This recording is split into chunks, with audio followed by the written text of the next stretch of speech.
लोगों ने 300 यूनिट बिजली देने का वायदा किया जब बिजली विभाग के ऊपर आप लोग आए। और इसी तरह से आप लोगों ने रोजगार की बात की। वो रोजगार के विषय में आप लोगों ने प्रदेश के नौजवानों को पहली ही कैबिनेट में ये सारी बातें करने का विषय दिया कि 1 लाख नौकरियां, कल पड़ चुका है सब कुछ। उसके साथ आपने एक और जोड़ा था कि हर विभाग की भर्ती कर्मचारी चयन आयोग एवं लोक सेवा आयोग के माध्यम से करवाई जाएगी। लेकिन आजकल जो भर्तियां आप लोग कर रहे हैं, बैकडोर एंट्रियां जो आप लोग कर रहे हैं फॉरेस्ट डिपार्टमेंट के अंदर या अन्य नौकरियां जो आप डिपार्टमेंट के माध्यम से निकाल रहे हैं, तो क्या आप लोगों ने जो अपना लिखा हुआ क्या अब छोड़ दिया? आप लोगों ने जो पढ़ना छोड़ दिया क्या आप लोगों ने?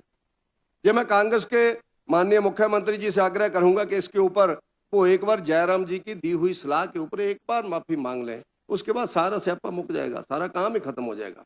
हम इस लेटर को भी छोड़ देंगे जो हम लोग आपके सामने पढ़ते हैं, लेकिन आप मानते नहीं है। कल मुख्यमंत्री जी ने इतनी बहस की, सरकारी बोला था, रोजगार बोला था, नौकरियां बोला था, प्राइवेट बोला था। आप लोगों ने जो बोला है वो आप लोगों का है। और आपकी माननीय राष्ट्रीय नेता महामंत्री श्रीमती प्रियंका गांधी जी ने, उनके बयान भी है, हमारे मुख्यमंत्री जी के बयान भी है, अनेकों हमारे जो आपके प्रभारी जी हैं हिमाचल प्रदेश के, उनके भी यहाँ भाषण है।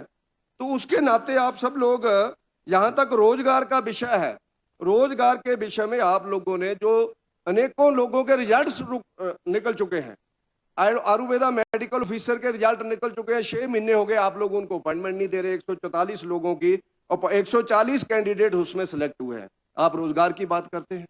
इसी तरह से आप लोग वेटरनरी डिपार्टमेंट के अंदर जो माननीय चौधरी साहब के पास डिपार्टमेंट है, उसके अंदर लोगों के रिजल्ट निकल चुके हैं, उसके अंदर नौकरियां हम लोग उनको नहीं दे रहे हैं। इसी तरह से हम लोग जेबीटी के 800 टीचरों का रिजल्ट निकल चुका है, उनकी हम लोग नौकरियां नहीं दे रहे। और हम लोग 1 लाख नौकरियां देने का वायदा करके आए हैं, हम उन सब बातों से मुकर रहे हैं। और इसी तरह से माननीय अध्यक्ष महोदय, आज आप लोग देखेंगे, मैं सब विषयों के ऊपर नहीं जाऊंगा, स्वास्थ्य विभाग हिमाचल प्रदेश का बहुत बड़ा विभाग, उस विभाग के अंदर जो अफरा तफरी का माहौल आजकल चला हुआ है, वो आप लोगों ने स्वास्थ्य विभाग में सुधार करने के लिए पेज नंबर 25 और 26 के ऊपर कई बातें की हैं। लेकिन मैं आप सबके सामने ये ध्यान में लाना चाहता हूँ, रोज हर अखबार भरी पड़ी है कि डॉक्टरों ने पेन डाउन स्ट्राइक की हुई है, फार्मासिस्ट स्ट्राइक के ऊपर चले गए हैं, मरीजों को 12 बजे के बाद इलाज मिल रहा है। इसी तरह से हिमाचल प्रदेश के अंदर आरकेएस और लैब कर्मचारियों की हड़ताल से मरीज बेहाल है। ये हर अखबार के हेडलाइंस हैं।